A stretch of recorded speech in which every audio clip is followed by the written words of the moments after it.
Halo, selamat malam. Kami dari kelompok 3 akan membuat video untuk memenuhi tugas kami tentang kapal tubrukan. Nama-nama kelompok kami: yang pertama 1. Ele Gasong, 2. Christine Indri Mandelu, 3. Angelika Potale, 4. Fili Tampungangoy, 5. Kekila Lua. Terima kasih atas kesempatan yang diberikan. Baiklah, pada saat ini saya akan menjelaskan tentang standar operasional prosedur kegawat daruratan pada kapal tubrukan. Standar operasional prosedur keselamatan dan keamanan pelayaran adalah keadaan terpenuhnya persyaratan keselamatan dan keamanan yang menyangkut angkutan di perairan, kepelabuhan, dan lingkungan maritim. Perihal keamanan dan keselamatan pelayaran telah diatur oleh suatu lembaga internasional yang mengurus dan atau menangani hal-hal yang terkait dengan keselamatan jiwa, harta laut, serta kelestarian lingkungan. Di dalam proses penyelamatan, baik para penolong maupun yang ditolong harus memahami tentang yang pertama menggunakan alat-alat penolong yang ada di kapal dan teknik pelaksanaannya. Kedua, tindakan-tindakan yang harus dilakukan sebelum dan setelah terjadinya kecelakaan pada kapal. Ketiga, tindakan-tindakan selama terapung dan bertahan di laut sebelum tim SAR dan medis datang. Keempat, tindakan-tindakan pada waktu naik sekoci atau rakit penolong. Edukasi penanganan yang pertama, bunyikan sirine bahaya atau emergency alarm soundnet. Yang kedua, menggerakkan kapal sedemikian rupa untuk mengurangi pengaruh tubrukan. Yang ketiga, pintu-pintu kedap air, pintu kebakaran otomatis ditutup. Keempat, lampu-lampu dek dinyalakan. Kelima, nakoda diberitahu secepat mungkin. Keenam, kamar mesin diberitahu. Ketujuh, PHF dipindah ke channel 16. 8. Awak kapal dan penumpang dikumpulkan di stasiun darurat. Ke-9. Posisi kapal tersedia di ruangan radio dan diperbaharui bila ada perubahan. Ke-10. Setelah tubrukan, got-got dan tangki-tangki diukur. Pengertian tubrukan kapal dapat disebabkan oleh faktor mesin kapal. Hal ini terjadi karena mesin kapal memiliki kelemahan. Berbeda dengan kendaraan di darat, alat untuk memberhentikan kapal bila sedang melaju adalah dengan mengubah arah baling-baling kapal yang sedang berada dalam posisi berputar maju menjadi berputar mundur. Dengan demikian, mesin yang berada pada posisi maju harus diubah hingga berada pada posisi mundur atau baling-baling akan berputar pada arah berlawanan dari semula. Untuk itu, diperlukan waktu untuk beberapa menit mengubah mesin dari maju menjadi mundur dan juga akan menghasilkan kekuatan mesin yang berbeda. Kekuatan mesin mundur rendemennya berada ketika maju karena akan kehilangan sebesar 60% hingga 80% dari kekuatan majunya. Dengan perbuatan kapal yang semakin besar akan berpengaruh juga terhadap oleh gerak kapal. Waktu sekarang yang secara tiba-tiba akan berada dalam situasi yang mendadak. Jika masa dahulu untuk kapal sebesar 10.000 DWT, kekuatan mesinnya adalah 8.500 HP. Maka saat rasio kekuatan mesin dengan makin besarnya kapal tidak akan sebanding lagi. Terutama hal ini berlaku bagi kapal-kapal besar ukuran Panamax dan Capesize ship.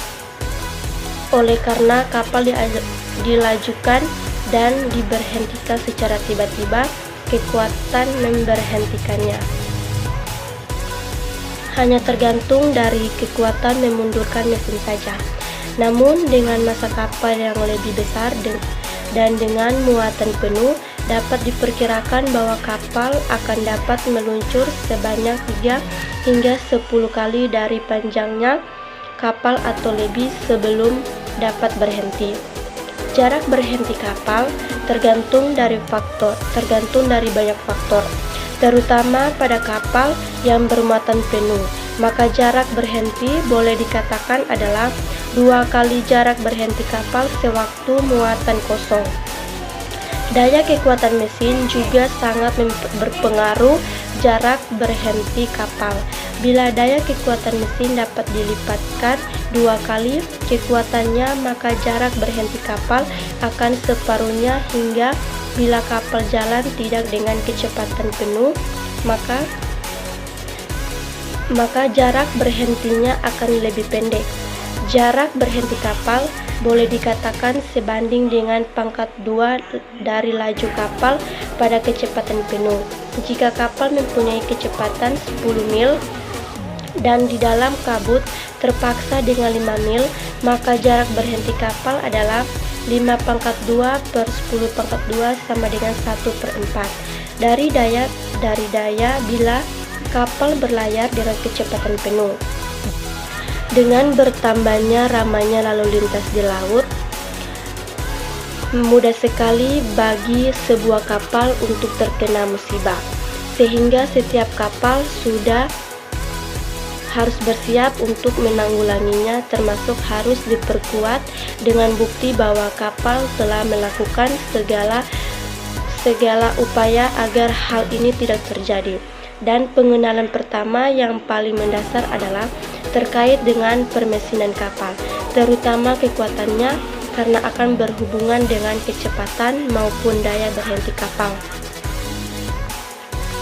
Selain itu, penyebab tubrukan kapal secara persentase banyak diakibatkan oleh faktor dari kesalahan manusia atau human error.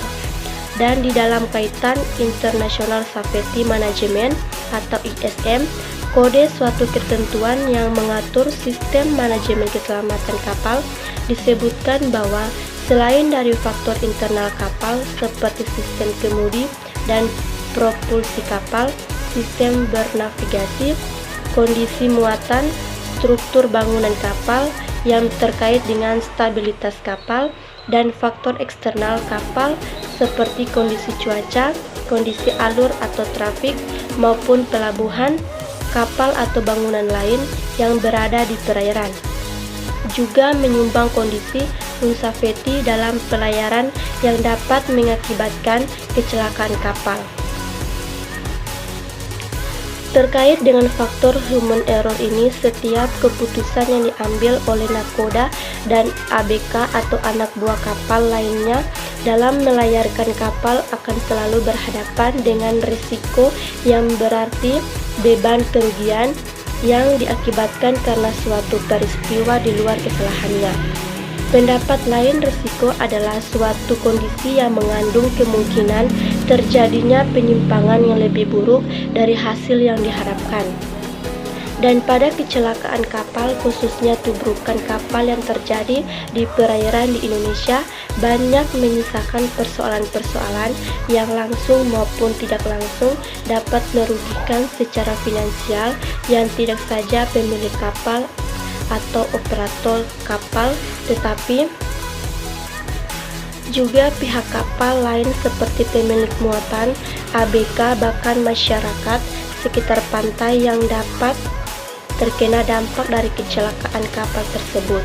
Terlepas dari dampak kerusakan kapal oleh karena tubrukan kapal, contohnya yang melibatkan kapal tanker atau minyak bocor ke laut, dan tumpahan minyak tersebut dapat berskala kecil, menengah hingga berskala besar, dapat menyebabkan kondisi yang tak diinginkan bagi kehidupan biota laut dan pesisir pantai yang dapat berkonsekuensi panjang yang merugikan banyak masyarakat sekitar pantai. Keadaan darurat karena tubrukan kapal dengan kapal atau kapal dengan dermaga maupun dengan benda tertentu, akan mungkin terdapat situasi kerusakan pada kapal, korban manusia, tumpahan minyak ke laut, atau kapal tangkip. pencemaran dan kebakaran. Situasi lainnya adalah kepanikan atau ketakutan petugas di kapal yang justru memperlambat tindakan pengamanan, penyelamatan, dan penanggulangan keadaan darurat tersebut. Jenis prosedur darurat.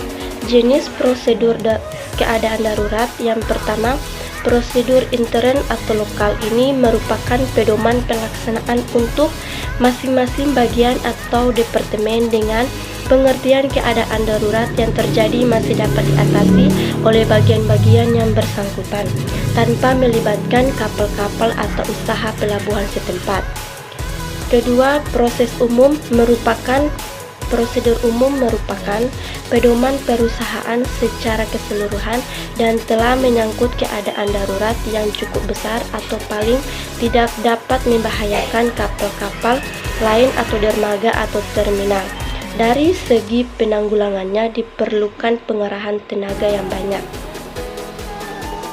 atau melibatkan kapal-kapal atau pengusaha pelabuhan setempat. Penyebab dan jenis kejadian. Kapal laut sebagai bangunan terapung yang bergerak dengan daya dorong pada kecepatan bervariasi melintasi berbagai daerah pelayaran dalam kurun waktu tertentu akan mengalami berbagai problematika yang dapat disebabkan oleh berbagai faktor seperti cuaca, keadaan alur pelayaran, manusia kapal, dan lain-lain yang belum dapat diduga oleh kemampuan manusia dan akhirnya menimbulkan gangguan pelayaran dari kapal. Gangguan langsung diatasi, bahkan perlu mendapat bantuan langsung dari pihak tertentu, atau gangguan yang mengakibatkan nakoda dan seluruh anak buah kapal harus terus terlibat baik untuk mengatasi gangguan tersebut serta harus meninggalkan kapal. Keadaan gangguan pelayaran tersebut sesuai situasi dapat dikelompokkan menjadi keadaan darurat yang didasarkan pada jenis kejadian itu sendiri, sehingga keadaan darurat ini dapat disusun sebagai berikut. Keadaan darurat di kapal dapat merugikan nakoda dan anak buah kapal serta pemilik kapal maupun lingkungan laut, bahkan juga dapat menyebabkan terganggunya ekosistem dasar laut, sehingga perlu memahami kondisi keadaan darurat itu sebaik mungkin guna memiliki kemampuan dasar untuk dapat mengidentifikasi tanda-tanda keadaan darurat agar situasi tersebut dapat diatasi oleh nakoda dan anak buah kapal maupun kerjasama dengan pihak yang terkait. Sijil bahaya atau darurat dalam keadaan darurat atau bahaya, setiap awak kapal wajib bertindak sesuai dengan kondisi darurat. Oleh sebab itu, sijil darurat senantiasa dibuat dan diinformasikan pada seluruh awak kapal. Sijil darurat di kapal perlu digantungkan di tempat yang strategis, mudah dicapai, mudah dilihat, dan mudah dibaca oleh seluruh pelayar, dan memberikan perincian prosedur dalam keadaan darurat, seperti yang pertama, tugas-tugas khusus yang harus ditanggulangi di dalam keadaan darurat oleh setiap anak buah kapal. Yang kedua, sijil darurat selain menunjukkan tugas-tugas khusus, juga tempat berkumpul atau kemana setiap awak kapal harus pergi. Tiga, sijil darurat bagi setiap penumpang harus dibuat dalam bentuk yang ditetapkan oleh pemerintah. Yang keempat, sebelum kapal berangkat, sijil darurat harus sudah dibuat dan salinannya digantungkan di beberapa tempat yang strategis di kapal, terutama di ruangan ABK. 5. Di dalam sijil darurat juga diberikan pembagian tugas yang berlainan bagi setiap ABK, misalnya yang pertama menutup pintu kedap air, katuk-katuk, bagian mekanis dari lubang pembuangan air di kapal. Kedua, perlengkapan sekoci, penolong termasuk radio jinjing maupun perlengkapan lainnya. Yang ketiga, menurunkan sekoci penolong. Yang keempat, persiapan umum alat-alat penolong atau penyelamat lainnya. Yang kelima, tempat berkumpul dalam keadaan darurat bagi penumpang. Alat-alat pemadam kebakaran termasuk mobil kontrol kebakaran. Yang keenam, selain itu dalam sijil disebutkan tugas-tugas khusus yang dikerjakan oleh anak buah kapal bagi koki pelayan seperti yang pertama, memberikan peringatan kepada penumpang. Yang kedua, memperhatikan apakah mereka memakai rompi renang secara semestinya. Yang ketiga, mengumpulkan para penumpang di tempat darurat. Yang keempat, mengawasi gerakan dari para penumpang dan memberikan petunjuk di gang atau tangga. Yang kelima, memastikan bahwa persediaan selimut telah dibawa sekoci atau rakit penolong. Cara khusus penanganan prosedur darurat: yang pertama, kejadian tubrukan atau bunyian collision. Yang kedua, membunyikan sirene bahaya atau emergency alarm sounder. Yang ketiga, menggerakkan kapal sedemikian rupa untuk mengurangi pengaruh tubrukan. 4. Menutup pintu-pintu kedap air dan pintu-pintu pembakaran otomatis. Yang kelima, menyalakan lampu-lampu dep. Yang keenam, memberitahu nahkoda. Yang ketujuh, memberitahu kamar mesin. Yang delapan, memindah VHV. Yang kesembilan, mengumpulkan awak kapal dan penumpang instalasi yang darurat. Yang ke-10, posisi kapal tersedia di ruangan radio dan diperbaharui bila ada perubahan. Yang ke-11, mengukur got-got dan tangki-tangki di Tadi pentingnya peran transportasi tersebut. Angkutan laut sebagai salah satu moda transportasi ditata dalam satu kesatuan sistem transportasi nasional yang terpadu dan mampu mewujudkan penyediaan jasa transportasi yang seimbang sesuai dengan tingkat kebutuhan dan tersedianya pelayanan angkutan yang selamat, aksesibilitas tinggi, terpadu, kapasitas mencukupi, teratur, lancar dan cepat, mudah dicapai, tepat waktu, nyaman, tarif terjangkau, tertib, aman, polusi rendah dan efisien. Seiring perkembangan industri dan kebutuhan akan transportasi, khususnya transportasi laut, baik domestik maupun internasional di Indonesia semakin meningkat. Maka tidak dapat dipungkiri semakin banyak jumlah kapal yang beroperasi di wilayah Indonesia, tak hanya kapal domestik saja, melainkan kapal-kapal internasional. Pada akhir abad ke-20, kecelakaan serta musibah yang melibatkan kapal semakin banyak terjadi dan dalam frekuensi yang lebih tinggi. Hal ini dipicu juga dengan pertumbuhan penduduk dunia yang dengan sendirinya juga ikut menyebabkan bertambahnya kebutuhan, sehingga bertambah ramai pula angkutan melalui laut. Akibatnya adalah laut semakin dipenuhi oleh lalu lintas kapal dari berbagai jenis dan ukuran, serta juga dengan aneka muatan. Dan tidak dipungkiri sering terjadi kasus kecelakaan laut dengan berbagai sebab.